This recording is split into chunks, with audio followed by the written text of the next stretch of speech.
Bonsoir à tous, ravi de vous retrouver pour le 19h à la une ce soir.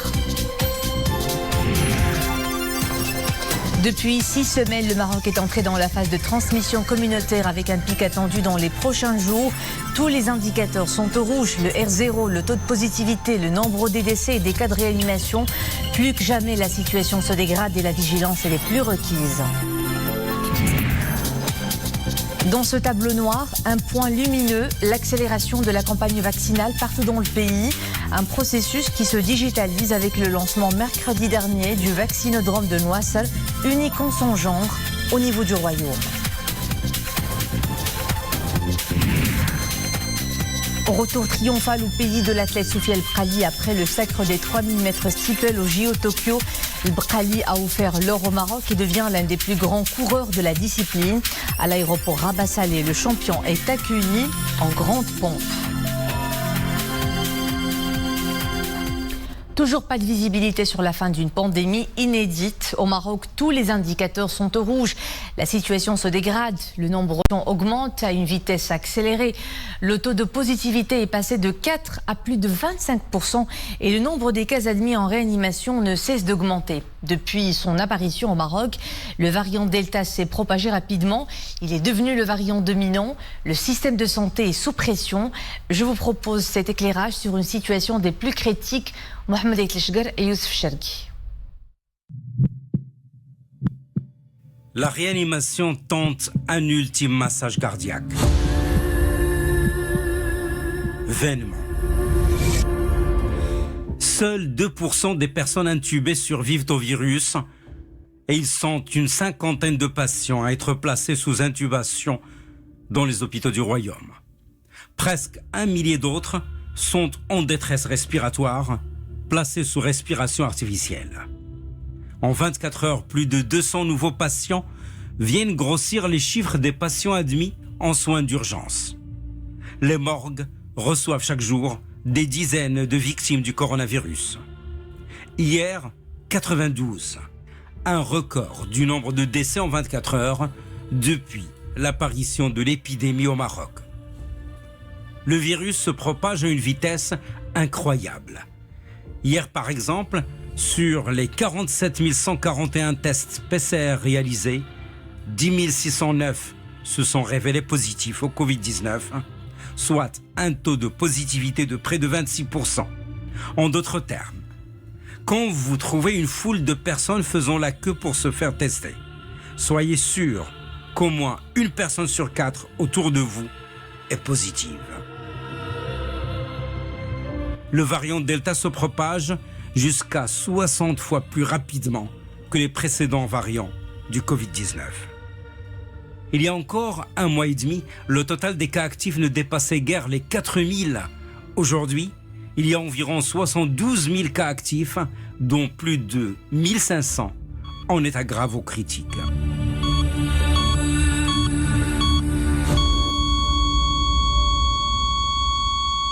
Prenez vos gardes. Masque correctement placé, désinfection des mains, distanciation physique.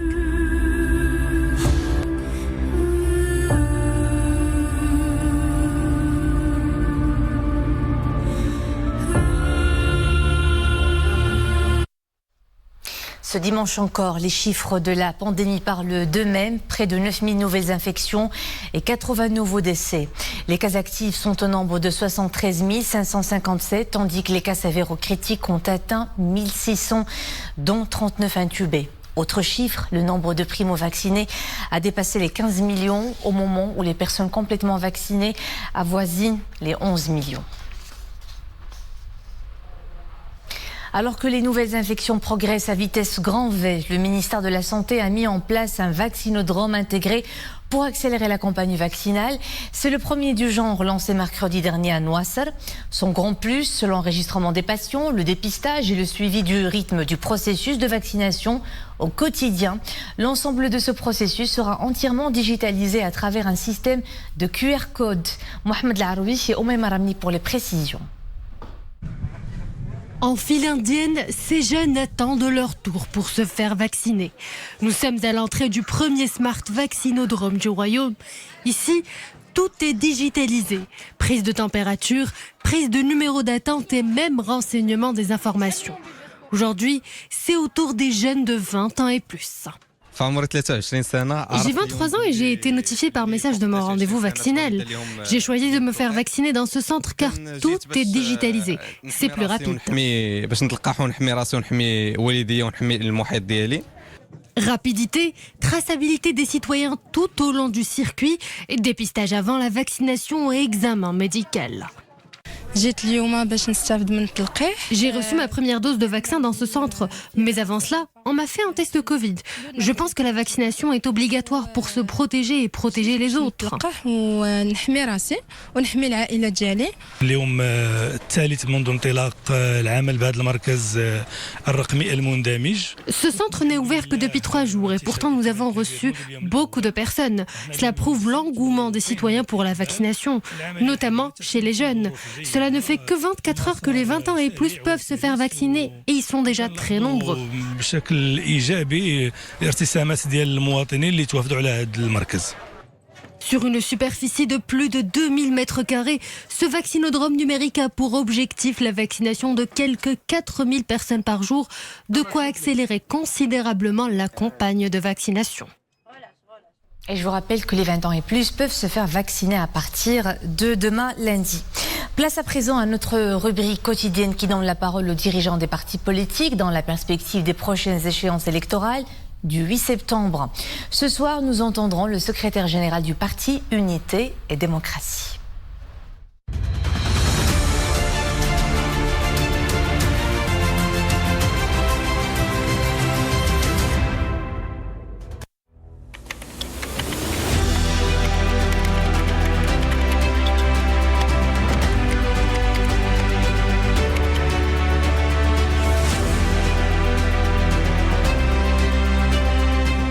أبرز تحديات المرحلة المقبلة يترجمها البرنامج الانتخابي لحزب الوحدة والديمقراطية.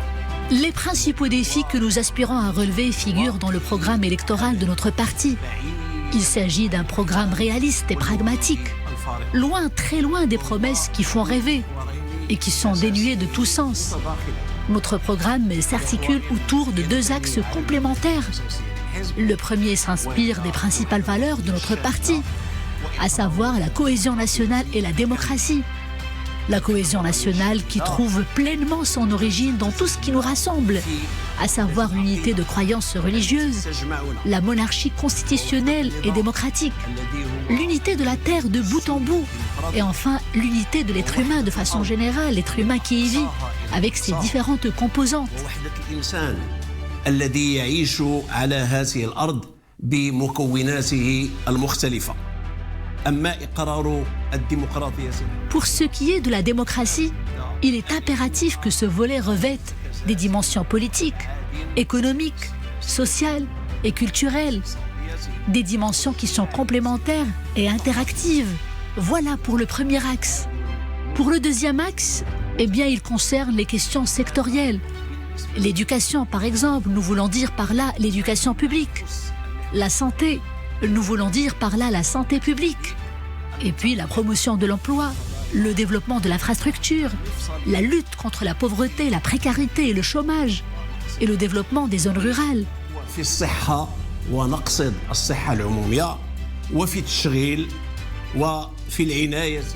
C'est aux programmes électoraux locaux qu'il incombe de s'attaquer à ces problématiques, en prenant en considération les particularités de chaque région, de chaque province et de chaque commune territoriale.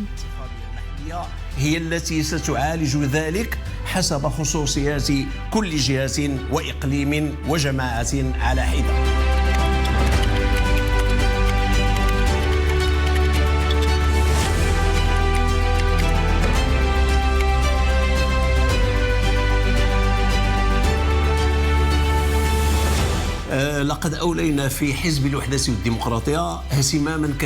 Au sein du Parti de l'Unité et de la Démocratie, et à travers plusieurs actions mises en place, nous avons donné une place de choix à cette question, afin de garantir une représentativité honorable des femmes et des jeunes durant toutes les échéances électorales et législatives, les régionales et les communales, en plus des lois régissant l'organisation des prochains scrutins et qui mettent tout en avant le rôle des femmes et des jeunes.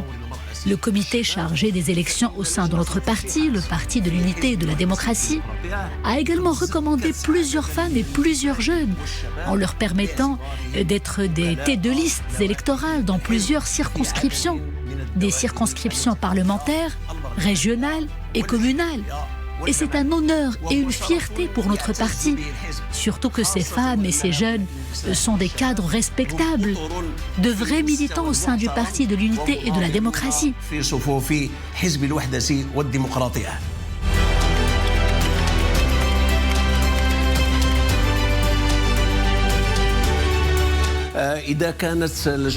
Si le comité des élections du Parti de l'Unité et de la Démocratie a choisi les personnes éligibles selon des critères rigoureux, à savoir l'honnêteté, la compétence, la transparence, la rigueur et la crédibilité en plus de l'engagement total en faveur des valeurs du parti et de ses nobles missions, eh bien notre espoir est aujourd'hui grand pour que les citoyens répondent à l'appel de la conscience et qu'ils se dirigent en grand nombre au bureau de vote pour accomplir leurs devoirs civiques.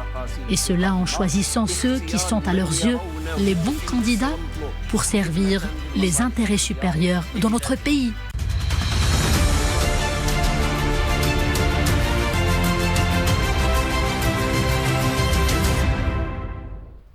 Autre parti, autre programme politique. Cette fois, il s'agit du Parti de l'Avant-Garde démocratique et socialiste, dont nous écoutons le secrétaire général.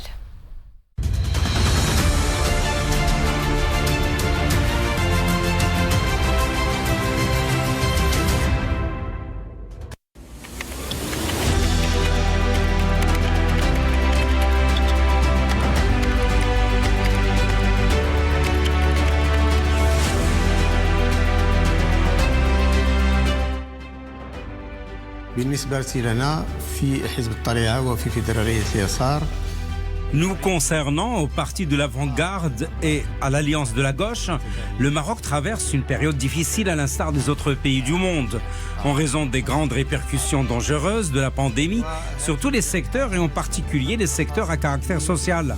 Cette pandémie a levé le voile sur le grand déficit dont souffrent tous les secteurs, en particulier sur le plan de l'emploi, de la santé, de la sécurité alimentaire et des besoins nécessaires de la population, ainsi que dans les secteurs du transport, de l'habitat salubre, etc.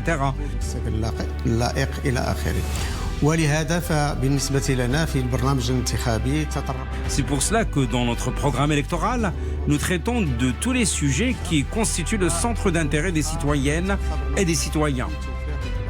Notre programme électoral comporte des propositions pour des solutions aux problèmes qui se posent au Maroc. Le problème du chômage qui touche un grand nombre de jeunes, la faiblesse de la couverture sociale généralisée, la faiblesse des salaires, le salaire minimum pour tous ceux qui le méritent également. Sur le plan économique, l'économie marocaine a besoin d'un nouveau plan, une stratégie alternative pour l'essor économique de façon à ce que notre économie devienne assez solide pour créer des postes d'emploi suffisants et pour répondre aux attentes et besoins de base des citoyennes et des citoyens.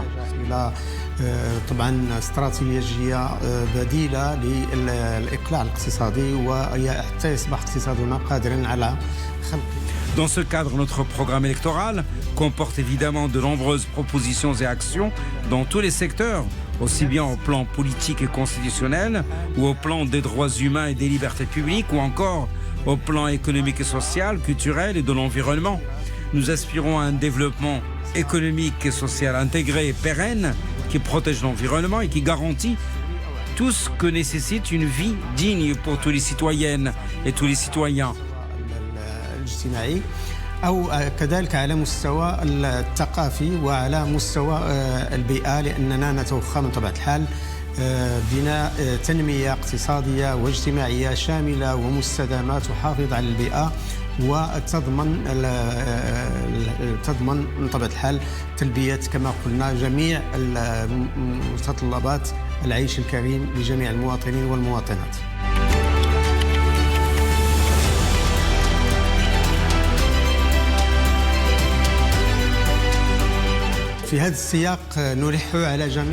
Nous insistons auprès des citoyennes et des citoyens, et particulièrement les jeunes, pour qu'ils assument leurs responsabilités vis-à-vis de l'avenir de notre pays. C'est de notre responsabilité à tous et il faut qu'on contribue tous au succès des prochaines échéances électorales.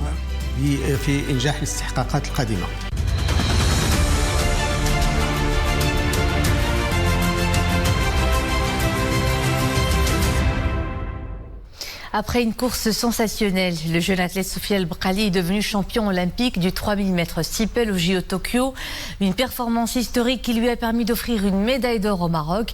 La première depuis la légende du demi-fond de Hicham El Gourouj en 2004. Soufiane El Bqali a mis fin à l'hégémonie kenyane sur cette distance pour devenir l'un des plus grands coureurs de la discipline. De retour au pays, le champion est accueilli en héros. Regardez ces images de Madish Taibi Khalid Chkhmal, Mohamed Aitlishkar. C'est en début d'après-midi que le champion olympique arrive à l'aéroport Rabat Saleh. Il est accueilli avec des fleurs, mais également avec du lait et des dattes, dans la pure tradition marocaine. Soufiane El Bqali, visiblement ému, dit être fier de la médaille d'or marocaine. Nous sommes en droit d'être fiers en tant que Marocains de cette médaille et de ce sacre. Je suis très heureux de la médaille olympique que nous attendions tous, aussi bien moi en tant qu'athlète que le peuple marocain tout entier. À la sortie de l'aéroport, bain de foule et selfie avec Soufiane El Bqali. Le champion olympique Soufiane El Bqali, dont les photos orne la façade du siège de la Fédération royale marocaine d'athlétisme, où il est accueilli en héros. Une réception notamment marquée par la lecture d'extraits du message qu'avait adressé Sa Majesté le roi Mohammed VI à l'athlète. Message dans lequel le souverain, et je cite, salue la consécration mondiale méritée qui a hissé les couleurs du drapeau national lors de la prestigieuse compétition planétaire.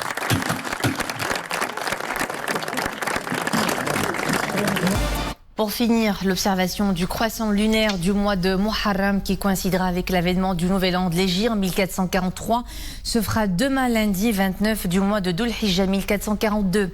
Le ministère des Habous et des Affaires islamiques invite ses délégués à travers le royaume à le contacter pour confirmer l'observation ou non du croissant lunaire au numéro qui s'affiche à l'écran. Et c'était le mot de fin de cette édition. Merci à vous de nous suivre. L'info est de retour à 21h avec Mohamed Reda Lavidi. À demain.